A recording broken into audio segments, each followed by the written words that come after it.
6 মেৰ নিশা আৰু 7 মেৰ পুৱতি নিশা এক বিশেষ ক্ষণ যি ক্ষণ মহেন্দ্ৰ ক্ষণ হিচাপে এই মুহূৰ্তত পৰিগণিত হৈছে সেই মহেন্দ্ৰ ক্ষণ সকলোৱে অপেক্ষা কৰি থকা দেশৰ 150 কোটি জনতাই অপেক্ষা কৰি থকা এটা মহেন্দ্ৰ ক্ষণ 1:44 দুপৰ নিশা 1:44 অত্যন্ত জটিল আছিল অত্যন্ত প্ৰত্যাহ্বান আছিল সেইখিনি মুহূৰ্ত কাৰণ 150 কোটি ভাৰতীয়ৰ মন মগজু জোকাৰি যোৱা পেহেলগাম কাণ্ডৰ প্ৰতিশোধৰ জুই জ্বলি আছিল প্ৰতিশোধৰ তাৰণাত ছটফটাই থকা ভাৰতীয় স্বস্তিৰ নিশ্বাস এৰিছিল সেই মহেন্দ্ৰ ক্ষণটোত আৰু সেই মহেন্দ্ৰ ক্ষণটোতে আৰম্ভ হৈছিল ভাৰতীয় সেনাৰ অপাৰেশ্যন সিন্দুৰ পাকিস্তানৰ বিৰুদ্ধে পাকিস্তানত লালন পালন হোৱা সন্ত্ৰাসবাদীৰ বিৰুদ্ধে সেই অপাৰেশ্যন সিন্দুৰ আছিল ভাৰতৰ এক বৃহৎ সফল পদক্ষেপ প্ৰিচিজন ষ্ট্ৰাইকেৰে লক্ষ্য নিৰ্ধাৰিত নিখুঁত সফল অভিযানেৰে ভাৰতে পাকিস্তানক দিছিল মুখ্যম আঘাত পাক সন্ত্ৰাসবাদীৰ ঘাটিত হুমাই পাক সন্ত্ৰাসবাদী ঘাটি উচ্ছন কৰিছিল ভাৰতীয় সেনাই অপাৰেশ্যন সিন্দুৰৰ আজি জয়গান অব্যাহত আছে সমগ্ৰ দেশৰ সমগ্ৰ বিশ্বৰ চুকে কোণে আজি অপাৰেশ্যন সিন্দুৰৰ চৰ্চা অপাৰেশ্যন সিন্দুৰৰ জয়গান চলি আছে আৰু সেই অপাৰেশ্যন সিন্দুৰৰ আৰৰ মূল ব্যক্তিগৰাকী যাক অপাৰেশ্যন সিন্দুৰৰ ৰিয়েল হিৰো বুলি কোৱা হৈছে আজি অপাৰেশ্যন সিন্দুৰৰ আৰৰ সেই ৰিয়েল হিৰোৰ চৰ্চা চলিছে সমগ্ৰ ভাৰতবাসীয়ে সেলুট জনাইছে অপাৰেশ্যন সিন্দুৰৰ আৰৰ ৰিয়েল হিৰোজনক নমস্কাৰ প্ৰিয় দৰ্শক মই জয়ন্ত মাধৱ গোস্বামী আপোনাক স্বাগতম জনাইছো নিউজ 18 অসম নৰ্থ ইষ্টৰ ডিজিটেল লাইভলৈ ৰিয়েল হিৰো সকলোৱে আজি সেলুট জনোৱা এই ৰিয়েল হিৰো গৰাকী হৈছে অমৰপ্ৰীত সিং এয়াৰ মাৰ্শাল অমৰপ্ৰীত সিং এই গৰাকী হৈছে ৰিয়েল হিৰো যাৰ নেতৃত্বত যাৰ সবল নেতৃত্বত অপাৰেশ্যন সিন্দুৰে আজি পাকিস্তানক এশিকনি দিবলৈ সক্ষম হৈছে অপাৰেশ্যন সিন্দুৰ যাৰ নামটোৱে হৈছে বিশেষ তাৎপৰ্যপূৰ্ণ হিয়াৰ নতুনকৈ কোৱাৰ প্ৰয়োজন নাই পেহেলগামত ভাৰতীয় নাৰীৰ সন্মুখত নিজৰ স্বামীক হত্যা কৰি ভাৰতীয় নাৰীৰ শিৰৰ সেন্দুৰ মচি পেলোৱা কপালৰ ফুট মচি পেলোৱা সেই কুখ্যাত সন্ত্ৰাসবাদী পেহেলগামৰ বেচৰণ হিলত বেচৰণ উপত্যকাত তেজৰ নৈ বোৱা পৰ্যটকৰ তেজৰ ফাকুৰে ৰাঙলি কৰা তেজেৰে ৰাঙলি কৰা সেই প্ৰতিশোধ তেজৰ প্ৰতিশোধ সেন্দুৰেৰে লোৱা আৰৰ ব্যক্তিগৰাকী হৈছে এয়াৰ মাৰ্শাল অমৰপ্ৰীত সিং ভাৰতীয় সেনাক ফ্ৰী হ্যান্ড দিছিল ভাৰতৰ প্ৰধানমন্ত্ৰী নৰেন্দ্ৰ মোদীয়ে ভাৰতীয় সেনাক সম্পূৰ্ণ কৰ্তৃত্ব প্ৰদান কৰিছিল নৰেন্দ্ৰ মোদীয়ে ভাৰতীয় সেনাৰ ওপৰত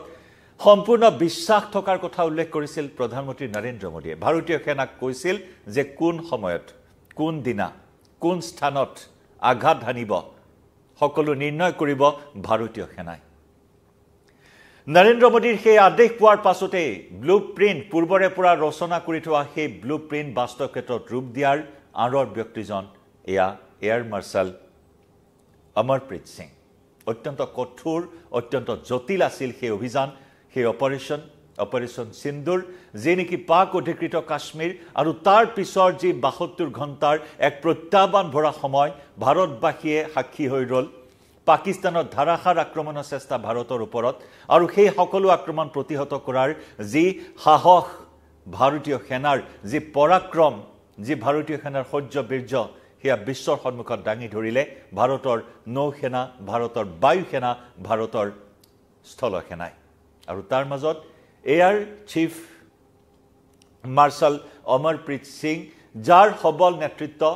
নেতৃত্ব আজি চৌদিশে চৰ্চিত হৈছে যাৰ সবল নেতৃত্বৰ বাবে কোনো ধৰণৰ ভাৰতীয় সেনাৰ হানি বিঘিনি নোহোৱাকৈ এই অভিযানক বাস্তৱ ৰূপ দিবলৈ সক্ষম হৈছিল সকলো সুৰক্ষিত হৈ যিসকল পাইলটক নিৰ্বাচন কৰা হৈছিল সেই পাইলটসকলৰ বিচক্ষণতা সুনিপুণতা পাৰ্গতালী তাৰ বাবে সফল হ'ল অপাৰেশ্যন সিন্দুৰ বাছি পাইলট তেওঁ পঠিয়াইছিল সেই স্থানত প্ৰিচিজন ষ্ট্ৰাইকৰ বাবে লক্ষ্য নিৰ্ধাৰিত নিখুঁত আক্ৰমণৰ বাবে বাছি তেওঁ পাইলট প্ৰেৰণ কৰিছিল বসা বসা পাইলটেৰে তেওঁ সেই অভিযান ডিজাইন কৰিছিল আৰু এইখিনি মুহূৰ্তত এইগৰাকী এয়াৰ চিফ মাৰ্শাল অমৰপ্ৰীত সিঙৰ আজি বন্দনা চলিছে সমগ্ৰ দেশজুৰি পাকিস্তানৰ বায়ু সেনাৰ এটা জটিল ঘাটিক লক্ষ্য কৰি লোৱা আক্ৰমণৰ আঁৰৰ মূল কৌশলবিদ আৰু নায়ক হিচাপে পৰিগণিত হৈছে সিং অপাৰেশ্যন সিন্দুৰ এই অপাৰেশ্যন সিন্দুৰৰ সফল যি যাত্ৰা তাৰ পিছত যে কঠোৰ প্ৰত্যাহ্বান ভৰা 72 ঘণ্টাৰ সময় সেই যি আক্ৰমণ চলিছিল পাকিস্তানৰ ধাৰাসাৰ ড্ৰোন নিক্ষেপ প্ৰায় 5 শতাধিক ড্ৰোন নিক্ষেপ কৰি ফাটেহ 2 মিসাইল নিক্ষেপ কৰি বা পাকিস্তানৰ ফাইটাৰ জেটেৰে আক্ৰমণৰ প্ৰতিটো চেষ্টা ব্যৰ্থ কৰি আৰু তাৰ পিছত যেতিয়া প্ৰত্যাক্ৰমণ ভাৰতৰ ফালৰ পৰা আৰম্ভ কৰিছিল যে ভাৰতৰ শক্তি কিমান কেৱল পাক অধিকৃত কাশ্মীৰে নহয় ভাৰতৰ সক্ষমতা ভাৰতৰ ব্ৰহ্মোছৰ সক্ষমতা ভাৰতৰ মিসাইলৰ সক্ষমতা কেনেকুৱা তাক প্ৰতিপন্ন কৰি দেখুৱাবলৈ এক বিশেষ নেতৃত্ব বিশেষ উদ্যোগ গ্ৰহণ কৰিছিল ভাৰতীয়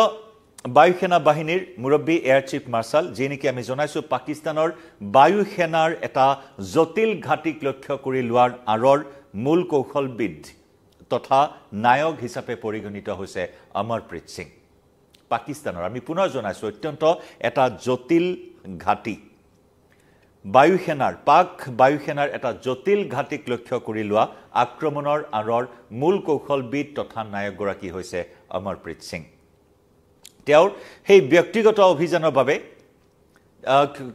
পুনৰবাৰ জনাইছো তেওঁ ব্যক্তিগতভাৱে সেই অভিযানৰ বাবে ইণ্ডিয়ান এয়াৰ ফোৰ্সৰ বসা বসা পাইলট তেওঁ নিৰ্বাচিত কৰিছিল বসা বসা শীৰ্ষ পাইলট নিৰ্বাচন কৰিছিল যিয়ে নিশ্চিত কৰিছিল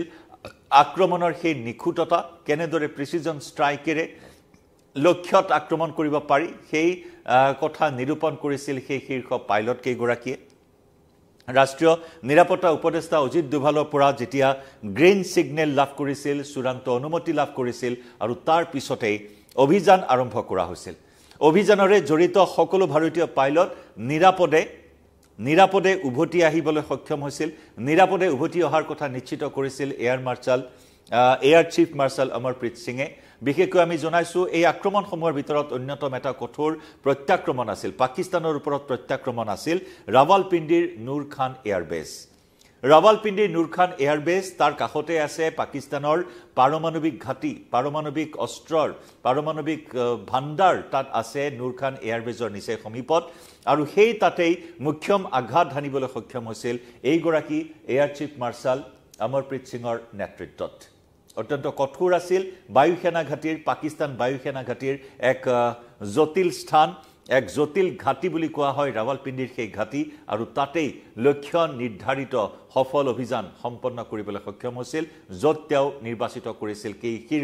কেইবাগৰাকীও পাইলটক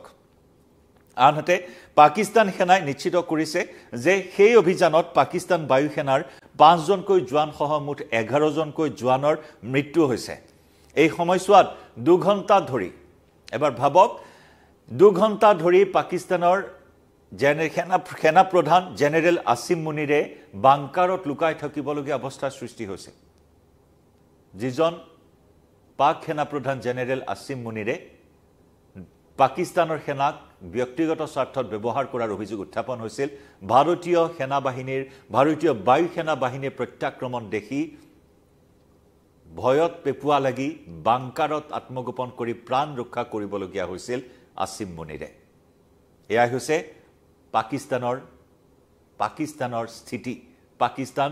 কিমান শক্তিশালী ভাৰতৰ বিৰুদ্ধে যুঁজ দিব পৰা পাকিস্তানৰ সাহস শক্তি ওলাই পৰিছে এইসমূহ ঘটনা কেন্দ্ৰ কৰি য'ত ভাৰতীয় বায়ু সেনা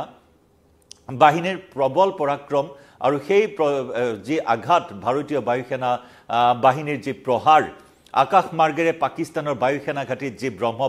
প্ৰহাৰ কৰিছে বায়ু সেনা বাহিনীয়ে তাতেই থৰকাচুটি হেৰুৱাই বাংকাৰত লুকাই থাকিবলগীয়া হৈছে 2 ঘণ্টা ধৰি আৰু তাৰ পিছত আসিম মুনিৰক চৰকাৰী বাসগৃহৰ পৰা নিৰাপদ স্থানলৈ স্থানান্তৰ কৰিবলগীয়া পৰিস্থিতিৰ সৃষ্টি হ'ল আৰু এই অভিযানৰ ফলত পাকিস্তানৰ কূটনৈতিক সংঘাতৰ সৃষ্টি হ'ল আৰু যাৰ বাবে মধ্যস্থতাৰ বাবে আমেৰিকা সৌদি আৰব তুৰস্ক চীনৰ সৈতে পাকিস্তানে যোগাযোগ কৰে আৰু অৱশেষত 10 মে দিনটো DGMO directorate general of military operations পৰ্যায়ৰ আলোচনাৰ বাবে ভাৰতৰ সৈতে যোগাযোগ কৰে 10 মেৰ পুৱা 10 বজাত ভাৰতৰ ডিজিএমৰ সৈতে পাকিস্তানৰ ডিজিএমৰ ফোন আৰু air chief marshal Amarpreet Singh air chief marshal Amarpreet সিঙে নুৰ খানক লক্ষ্য কৰি লোৱা সিদ্ধান্তৰ লক্ষ্য আছিল পাকিস্তান বায়ু সেনা বাহিনীৰ ওপৰত ভাৰতীয় বায়ু সেনাৰ আধিপত্য সুদৃঢ় কৰা আৰু তাত 100% সফল হ'ল নুৰ খান এয়াৰবেজত আক্ৰমণেৰে ভাৰতে নিজৰ আধিপত্য কিমান পাকিস্তানৰ বায়ু সেনাৰ ওপৰত ভাৰতৰ বায়ু সেনাৰ আধিপত্য ভাৰতৰ বায়ু সেনাৰ শক্তি যে আকাশ পাতালৰ পাৰ্থক্য হিয়া সুদৃঢ় কৰি তুলিবলৈ হিয়া প্ৰমাণিত কৰিবলৈ সক্ষম হ'ল আৰু তাৰ বাবে আজি সকলোৱে সেলিউট জনাইছে এইগৰাকী এয়াৰ চিফ মাৰ্শাল অমৰপ্ৰীত সিঙক যাৰ নেতৃত্বত এই ধৰণৰ অপাৰেশ্যন সিন্দুৰৰ পৰা আৰম্ভ কৰি বাকি পৰৱৰ্তী যিসমূহ অভিযান আছিল পাকিস্তানৰ বিৰুদ্ধে প্ৰতিঘাত আক্ৰমণৰ প্ৰতিশোধৰ প্ৰতিঘাত সকলোখিনি সফল হ'ল এয়াৰ চিফ মাৰ্শাল অমৰপ্ৰীত সিঙৰ নেতৃত্বত অৱশ্যে এক উমৈহতীয়া তালমিল বজাই সমন্বয়েৰে ভাৰতৰ তিনিওটা সেনা বাহিনীৰ এক যৌথ অভিযান কিন্তু তাৰ মাজতে এই সফল অভিযানৰ অন্যতম নায়ক হ'ল এজন air chief marshal Amarpreet Singh আমি এনেদৰে প্ৰতিটো খবৰ আপোনালোকৰ সন্মুখলৈ লৈ আহিম এই মুহূৰ্তত লাইভৰ পৰা বিদায় লৈছো নমস্কাৰ